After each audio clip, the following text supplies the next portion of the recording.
Assalamualaikum warahmatullahi wabarakatuh. Salam sejahtera buat kita semua. Salam budaya Rahayu. Masih di channel Exa Tantra, bertemu lagi dengan saya Ki Tantra. Masih tetap untuk sedulur Exa semuanya, semoga selalu diberikan kesehatan, diberikan kemudahan dalam segala urusannya, tetap hidup kaya dan bahagia, serta berlimpah barokah. Amin. Sedulur Exa semuanya, kali ini kita akan menceritakan salah satu cerita tentang pesugihan seseorang. Jadi beda ya, biasanya kita menceritakan tentang salah satu pusaka, salah satu ajian, ataupun perjalanan dari kita. Kali ini ada request dari seseorang yang untuk menceritakan tentang pengalaman kita tentang pesugihan. Pesugihan adalah kerjasama atau MOU yang dilakukan oleh manusia dengan siluman ataupun dengan iblis tertentu mencapai kesepakatan untuk mendapatkan harta yang berlimpah, untuk mendapatkan kemudahan rezeki yang mereka percaya. Tak habis pikir orang-orang yang mempunyai kesepakatan seperti ini. Orang-orang yang berfondasi kebatinan tipis, orang-orang yang tidak mempunyai kepercayaan yang matang dengan Gusti Allah, akhirnya mereka meragukan tentang babakan rezeki mereka, tentang kepercayaan mereka kepada Gusti Allah yang sudah menyiapkan rezeki buat mereka. Sebagai orang yang beragama, bukannya kita sudah diajarkan dalam agama kita masing-masing bahwasanya Gusti Allah ataupun Gusti Pangeran, Gusti Allah, Tuhan yang Maha Esa itu sudah mempersiapkan rezeki masing-masing sebelum kita dilahirkan di dunia ini.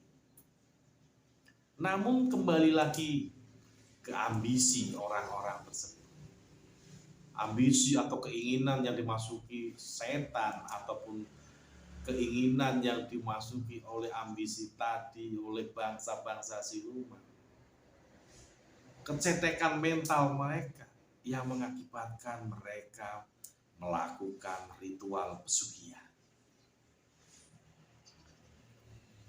Ritual pesugihan. Apa sih ritual pesugihan?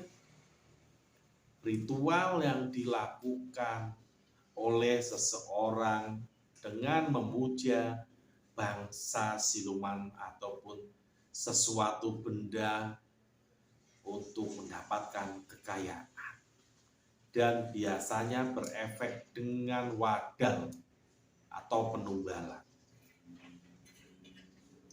Di channel kita yang lain kemarin kita sudah menceritakan tentang beberapa pesugihan.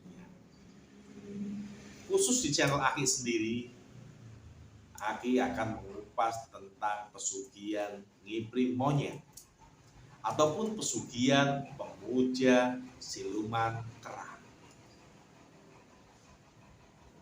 Seperti apa kisah yang akan Aki bawakan? Saudara Exa, jangan pernah skip sebelum Aki selesai ceritanya.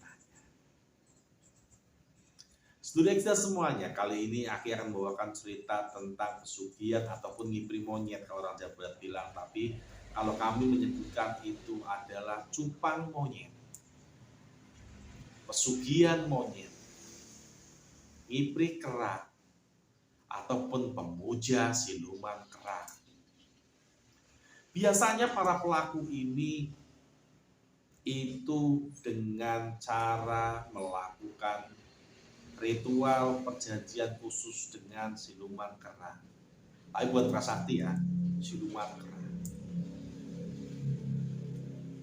Aki akan menceritakan salah satu pengalaman hidup seseorang yang melakukan pesugihan kera tersebut. Di salah satu kampung itu ada seseorang yang biasanya bekerja hanya sebagai pedagang buah-buah. Setiap hari suami dan istri ini berdagang buah-buahan di pasar. Sebut saja istrinya adalah Mbak Roro dan suaminya adalah Pak Holik. Pak Holik dan Mbak Roro ini setiap harinya memulai dari pagi itu mempersiapkan perdagangannya untuk dibawa ke pasar. Seperti pagi-pagi yang seperti biasanya Pak Holik mempersiapkan dagangannya dan mendorong sepedanya sampai ke pasar ditemani oleh Ibu Roro tersebut. Bu Roro mendorong sepeda keranjang yang penuh dengan buah-buahan yang dari kebun warga, bukan buah-buahan yang dari supermarket ataupun buah-buahan dari pasar buah. Karena mereka hanya mampu membeli buah-buahan itu dari warga ataupun kebun warga yang ala kadarnya. Kadang dapat jambu ya jualan jambu, kadang dapat mangga ya jualan mangga, dapat nangka ya jualan nangka. Dan dari penghasilan berjualan kecil-kecilan itu, Bu Roro selalu merasa kekurangan. Bu Roro selalu merasa kurang dan kurang sampai tidak bisa membeli barang yang dia inginkan. Setiap malam mereka terjadi pertengkaran kecil antara Pak Holik dan Bu Roro.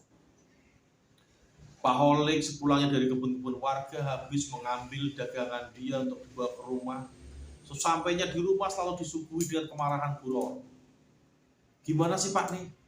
Kita hidup gini-gini aja. Jualannya jarang laku, hidup cuma pas buat makan. Anak-anak kita juga masih kecil-kecil Pak nih. Pak Holik pun terpancing emosinya. Bu kita ya sudah usaha. Lalu mau jalan apa lagi? Dagangan yuk tinggal gini-gininya. Lah ibu ya sabar, yang lain sudah bisa beli motor, kita masih punya sepeda, yuk bersyukur. Namun omelan Bu Roro setiap hari ini selalu membuat sakit kepala Pak Holik. Namun pada dasarnya Pak Holik adalah orang yang berpendirian teguh. Orang yang selalu mengandalkan tenaga dan pikirannya untuk mencari nafkah. Ternyata secara diam-diam Bu Roro melakukan pesugihan dengan diantar temannya yang lebih dulu sukses. Temannya yang lebih dulu sukses itu memberikan jalan kepada Bu Roro. Ternyata mereka setiap 1 tahun sekali itu ada pertemuan para pelaku pesugihan monyet untuk berkunjung ke tempat yang mereka puja. Nah, pada pas waktu itu di bulan pemujaan itu ternyata Bu Roro diajak oleh temannya dengan berdalih, ayo kita wisata atau ziarah ke tempat keramat. Bu Roro berpamitan kepada Pak Holik. Pak nih, aku besok mau jalan-jalan boleh enggak? Mau refreshing sambil mau berziarah ke suatu tempat kata temanku. Pak Holik menjawab, ya monggo Bu nih, kalau mau ziarah kemana ataupun mau berziarah kemana. Ya selama ini juga kan jenengan enggak pernah jalan-jalan ke kemana. Akhirnya Bu Roro dikasih izin oleh Pak Holik untuk melakukan perjalanan. Padahal dalam benak Bu Roro sudah mantap akan melakukan pesugihan. Di pagi itu Bu Roro bersama dengan temannya yang tadi mengatakan akan pesisir akhirnya berangkat ke salah satu tempat yang mereka tuju. Ternyata apa sudah eksa? Sesampainya di tempat pemujaan ini, Bu Roro tidak sendiri. Ada beberapa orang juga yang dibawa sama teman-temannya tersebut. Ternyata mereka sudah mencapai kesepakatan untuk sama-sama memuja siluman kera. Sesampainya di tempat itu, Bu Bu Roro dengan temannya turun dan Bu Roro diantarkan kepada Kuncen oleh temannya tadi. Ro, apa kamu sudah siap? Sudah, Jen. Saya sudah siap lahir batin. Itu katanya. Bu Roro akhirnya memantapkan langkah kakinya untuk berjalan ke rumah Kuncen. Dengan diantar temannya, Bu Roro di sepanjang perjalanan sudah berhayal. Seandainya aku berhasil, aku mau beli motor, mau beli mobil, bikin rumah yang besar. Setelah masuk ke dalam rumah Kuncen, sahabat ataupun teman dari Bu Roro tersebut menyampaikan hajat dari Bu Roronya.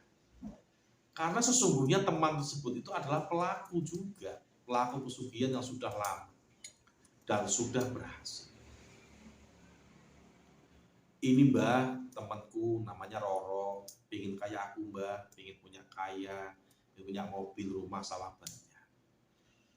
Si Kuncen menjawab, oh ya sudah, kamu sudah siap. Dengan segala resiko dan segala umur-rampe yang akan kita jalankan.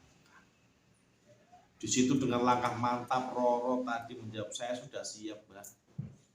Kemarin saya jual perhiasan simpanan saya untuk modal saya ke sini, untuk beli umur rampe dan untuk beli beberapa persembahan yang harus disembahkan. Baiklah kalau begitu, kata si Kuncen tadi. Kalau memang kamu sudah mantap, kamu sudah tahu akibat dan pantangannya kan. Sepenggal sudah diceritakan Mbah, namun saya ingin lebih jelas. Si Kuncen memberikan mudaran dan memberikan arahan bahwasannya nyupang ataupun ngipri monyet tersebut ada hal-hal yang harus dihindari. Ada hal-hal yang tidak boleh dipantang. Seperti tidak boleh melompati suatu lubang ataupun seperti tersier kecil ataupun suatu parit kecil, itu harus menggunakan kayu sebagai jembatan. Itu ciri kecilnya saja. Setiap bulan ataupun setiap hari tertentu harus mengadakan pemujaan sendiri ataupun datang ke tempat tersebut. Dan satu hal yang diucapkan Kuncen itu membuat Roro terkejut. Suatu saat kamu meninggal, kamu akan ikut ke dalam tumbal pesugihan. Tapi dengan gelap mata Bu Roro menerima segala persyaratan tersebut. Dan dia mengiyakan. Dengan kemantapan hati tersebut, akhirnya Kuncen menyoangkan Bu Roro untuk ketemu dengan si Raja Kera tersebut. Mbak Roro sudah sampai di sini, sudah saya antarkan dan saya buka sudah, monggo jenengan lanjut kiambe. Nanti bertemu dengan sang raja untuk menyampaikan hajat panjenengan. Itu kata si Kuncen. Si Roro akhirnya bertemu dengan salah satu sosok Raja Kera yang sangat besar. Tapi bukan kesakti ya, seperti itu. Di situ diucapkan oleh si siluman kera tersebut. Hal-hal apa yang dipantang, apa yang harus dilakukan, dan apa yang harus dia lakukan nanti untuk dipasang. Roro menerima segala konsekuensi dan segala persyaratan yang disampaikan oleh Raja Kera tersebut. Dia diberikan satu bungkus ataupun tadi yaitu salah satu umur rampenya membawa kain mori selebar 1,2 meter. Padahal itu kan hanya isyarat 12 meter dari kain mori yang harus dibeli nanti pada saat dia meninggal. Mori tersebut diikatkan dengan benang lawe dan dibawa pulang Roro. Nanti ini disimpan di kamarmu sendiri, kata si Kuncen. Sesampainya di rumah, barang tersebut dengan tergesa-gesa disimpan di dalam lemari yang tersembunyi ataupun lemari yang jarang dijangkau oleh suaminya. Suaminya menegur Pak Holik tersebut.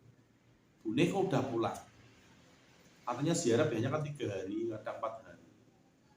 Iya Pak nih, katanya kok cuma 2 hari tok, sudah selesai, ya wis aku pulang. Pada saat setelah di rumah itu, malamnya Roro bertemu kembali dengan sosok Raja Siluman tadi. Dia menyampaikan dan mengingatkan kembali kerjasama ataupun kesepakatan yang tadi sudah dicapai. Berarti Roro sudah terikat dengan perjanjian pesugihan nyupang monyet. Hari berganti, dagangan Roro semakin banyak dan selalu laku. Apapun yang dia jual selalu laku. Entah itu pedagang atau pembeli, yang beli itu entah dari mana selalu setiap hari ada dan habis dagangannya. Bahkan semakin bertambah dan bertambah. Sedangkan Pak Holik tidak mengetahui hal ini, hanya mengira bahwasannya memang dagangannya sedang laris. Ada beberapa kecurigaan Pak Holik. Kadang dia kok sering membakar sesuatu, mengucap doa-doa sesuatu yang tidak pada mestinya, kadang nyepi di kamar sendirian dengan upacaranya sendiri yang tidak pada semestinya. Namun Pak Holik tidak, ya acuhlah, cuek saja, yang penting dagangan laris. Beralih dari hari ke hari, dari sepeda buntut yang tadinya cuma bisa membawa dagangan, akhirnya Bu Roro dan Pak Holik bisa membeli sepeda motor yang bagus. Dia membeli 2 sepeda motor sekaligus, satunya buat bawa dagangan, satunya buat jalan-jalan di rumah. Pak Holik pun senang, bahagia tanpa merasa curiga bahwa istrinya melakukan pesugihan. Setiap tahun Bu Roro harus sowan kepada pesugihannya. Di tahun ataupun di bulan yang harus dia sowan, akhirnya dia menghampiri sahabatnya tadi. Ayo kita sowan ke sana. Di tahun pertama Roro sudah berhasil membeli beberapa sepeda motor dan sudah bisa memperbaiki gubuknya. Dia sowan lagi ke Kuncen dan mengatakan, saya ingin lebih. Saya tidak mau yang sedang-sedang saja, saya mau yang lebih, kata si Roro kepada Kuncen. Kuncen mengatakan, baiklah kalau kamu memang ingin lebih, tapi resiko kamu tanggung sendiri. Roro mematangkan hati dan dia mengatakan iya. Disuankan lagi Roro kepada si Raja Siluman tersebut. Roro mengatakan apa yang ada di benak dan pikirannya. Betapa jahatnya Roro ini dan betapa rakusnya akan harta Pak Roro ini. Sungguh sangat tamak Roro ini dengan harta. Rezeki yang bukan haknya saja sudah dipenuhi, dia masih minta lagi. Alhasil Raja Siluman pun mengiyakan dia akan menambahi level kekayaan ataupun harta yang akan dibagikan. Dengan konsekuensi lagi yang lebih ngeri. Kamu akan menjadi wadal dalam waktu dekat. Roro tidak peduli dan dia tetap mengiyakan.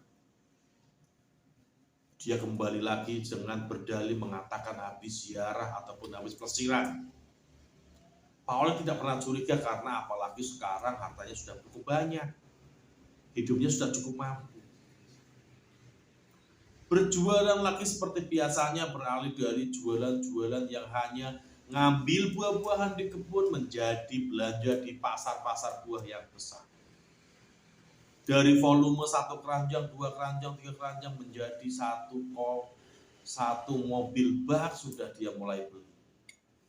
Di tahun kedua setelah dia pulang tadi dari sowan, dia sudah berhasil membeli 1 mobil bak untuk dia dagang. Menambah lapaknya menjadi lebar. Yang menakjubkan lagi, di pertengahan tahun dia sudah mampu membeli rumah yang cukup besar dan beberapa sawah. Perjalanan hidupnya semakin mewah dan semakin sombong Bu Roro tersebut. Walau seringkali Pak Holik mengingatkan bahwasanya jangan pernah sombong dengan harta yang kita miliki, Bu Ne. Seperti apa kita dulu, Bu Ne, sengsara itu susah. Jangan sombong kalau kita punya. Namun Bu Roro dengan ketinggian hatinya, ketamakan jiwanya tetap bersikap sombong dan tamak. Sampai ketika di tahun sowan ketiga, Bu Roro mengatakan, saya pingin nambah level lagi. Kuncen pun mengatakan, baiklah kalau itu keinginan. Disowankan lagi ke Raja Monyet tersebut, berdalih hanya untuk mencukupi ataupun bisa seperti mewah teman-temannya.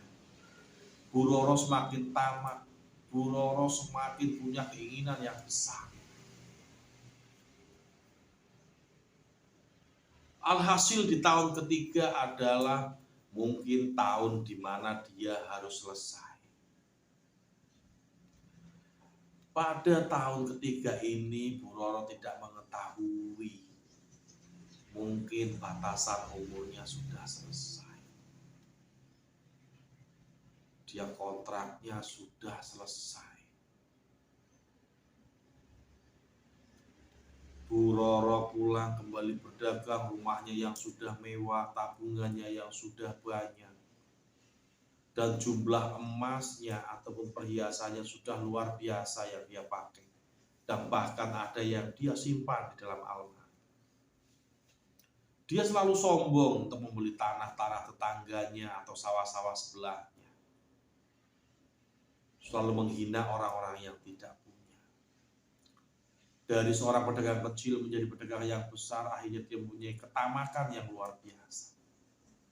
Sungguh jahat orang ini otaknya. Namun sisi baliknya Pak Holik tetap dengan pendirian kesederhanaan. Di hari dia mulai melanggar pantangannya saat dia ke sawah dengan melompat parit kecil. Mungkin itu sudah titik wanci atau sudah saatnya hancurnya Bu Roro. Sesampainya di rumah dia badannya merasa panas dan gatal-gatal semuanya. Dibawa ke dokter, tidak ada penyakitnya. Mungkin itu perasaannya hanya alergi.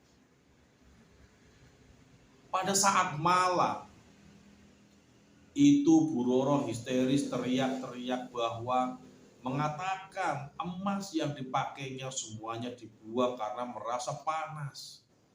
Pak nih, lepas ini gelang kalung Pak nih, kayak dikalungi pakai api, kayak digelangi dengan api Pak nih. Lepas Pak nih, lepas. Seperti orang tidak sadarkan diri, dia berteriak-teriak. Dibuang semua perhiasannya. Itu yang di almari dibuang Pak nih. Dibuang Pak nih, itu api semua Pak nih. Pak Holik merasa curiga dengan kepribadian ataupun dari sakitnya Bu Roro tersebut. Kalung, emas, dan gelang cincin yang selama ini dia simpan baik-baik, yang dia pakai dan pamer-pamerkan dengan rasa yang sangat senang, dia buang karena merasa panas. Teriak-teriak sepanjang malam, panas, panas, panas, panas sepanjang malam. Alhasil dibawa ke rumah sakit oleh keluarga dan Pak Holik. Di situ Pak Holik sudah mulai merasa curiga pada saat perjalanan. Mulai dia mengucapkan kata-kata yang tidak pada lazimnya. Katanya sudah mulai ngaco kemana-mana. Dia minta ampun sang raja. Lihat tuh Pak Ne banyak monyet. Pak Ne tolong saya diganduli monyet. Pak Ne tolong itu di belakang ada monyet. Semuanya berbau tentang kerang. Sesampainya di rumah sakit saat suster ataupun perawat mendekatinya pun dia berteriak-teriak, Pak nih monyet-monyet besar mengerubuni saya katanya. Alhasil Pak Holik merasakan bahwa ada sesuatu yang tidak beres dengan istrinya.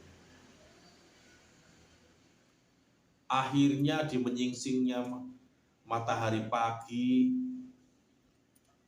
Bu Roro menghembuskan nafasnya yang terakhir dengan teriakan dan mata yang terbelalak ke atas. Dia menyebutkan, ampun, ampun, akan saya kembalikan semuanya.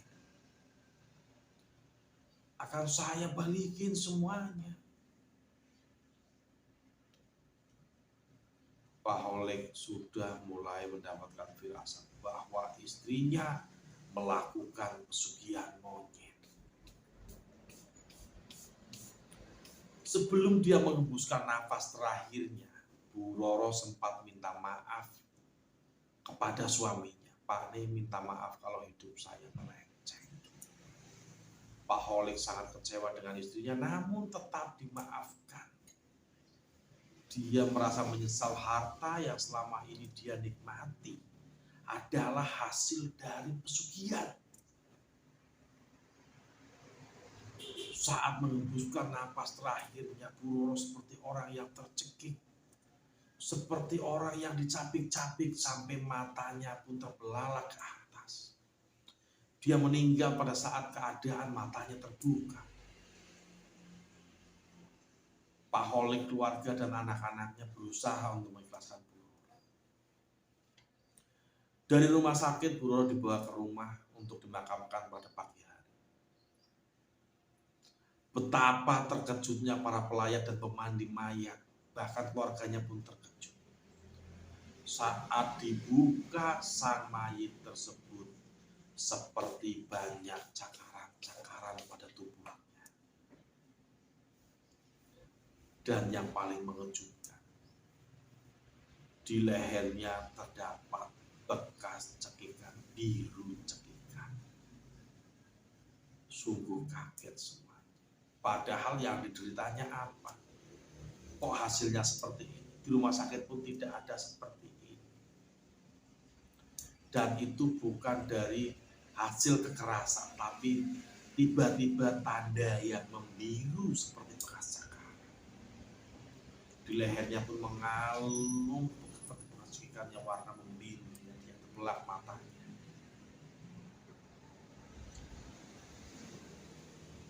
Pak Holik berusaha mengikhlaskan emas yang tadi berantakan, yang kemarin dibuang sama Bu Roro sudah dikumpulkan kembali oleh anaknya dan disimpan di lemari. Harta yang sudah dikumpulkan sekian banyak sudah disimpan juga.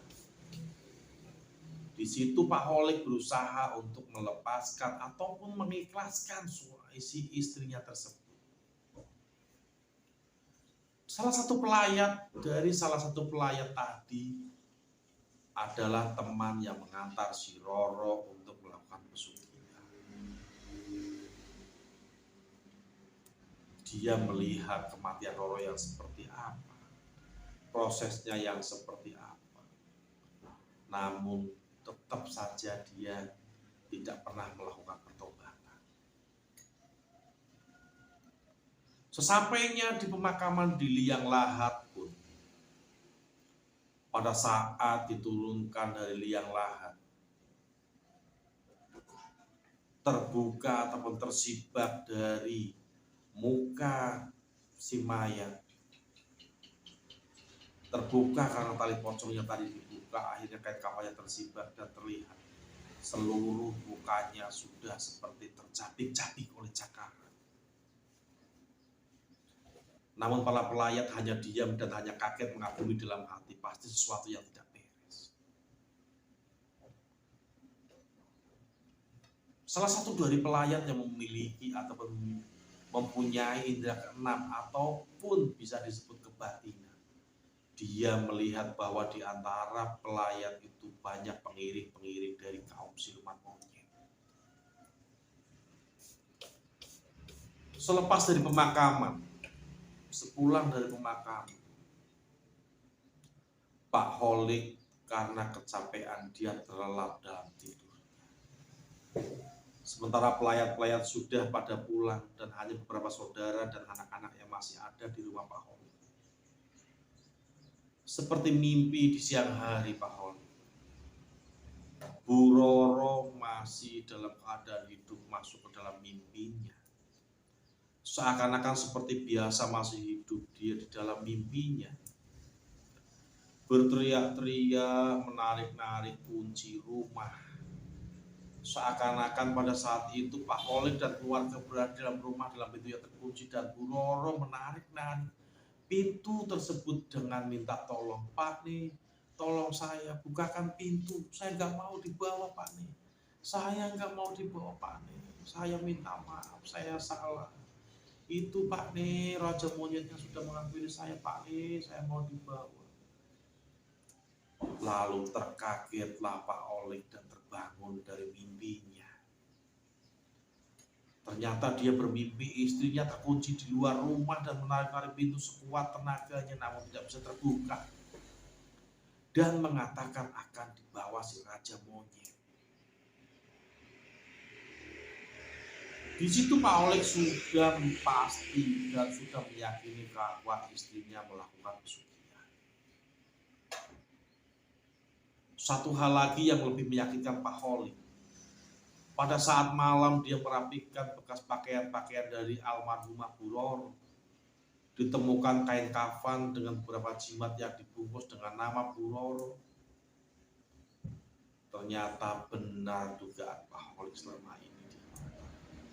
Istriku melakukan pesugihan. Sungguh tragis kematian pelaku pesugihan ini. Sungguh luar biasa, tersiksa di dunia pun sudah tersiksa dengan sakit yang luar biasa. Entah seperti apa nanti di alam sana. Pak Oleg membagikan cerita ini, sepenggalan cerita ini sebagai pengingat kita bahwasanya jangan pernah melakukan persekutuan dengan setan ataupun jangan pernah melakukan pesugihan yang akan berakhir buruk. Karena pada saat Pak Oleg memberikan cerita ini, dia mengatakan bahwa hartanya sudah habis. Dia kembali miskin dan berjualan secara sederhana. Dan anak-anaknya harus membanting tulang bekerja demi mencukupi kebutuhan. Itu saja seluruh Eksa semuanya sepenggalan kisah tentang pesugihan monyet. Tentang Ipri Monyet pemuja pelaku pesugihan. Bahwasanya Gusti Allah sudah mencukupi rezeki kita, jangan pernah membelok dari jalannya Gusti Allah. Apapun keyakinan kita, apapun agama kita, aku yakin agama atau Tuhan selalu mengajarkan kebaikan. Cukup sekian saja dari Aki. Semoga seluruh Eksa semuanya tetap dalam keadaan sehat, keadaan bahagia, barokah, dan selalu hidup kaya. Akhir kata, wassalamualaikum warahmatullahi wabarakatuh. Salam sejahtera buat kita semua. Salam budaya rahayu.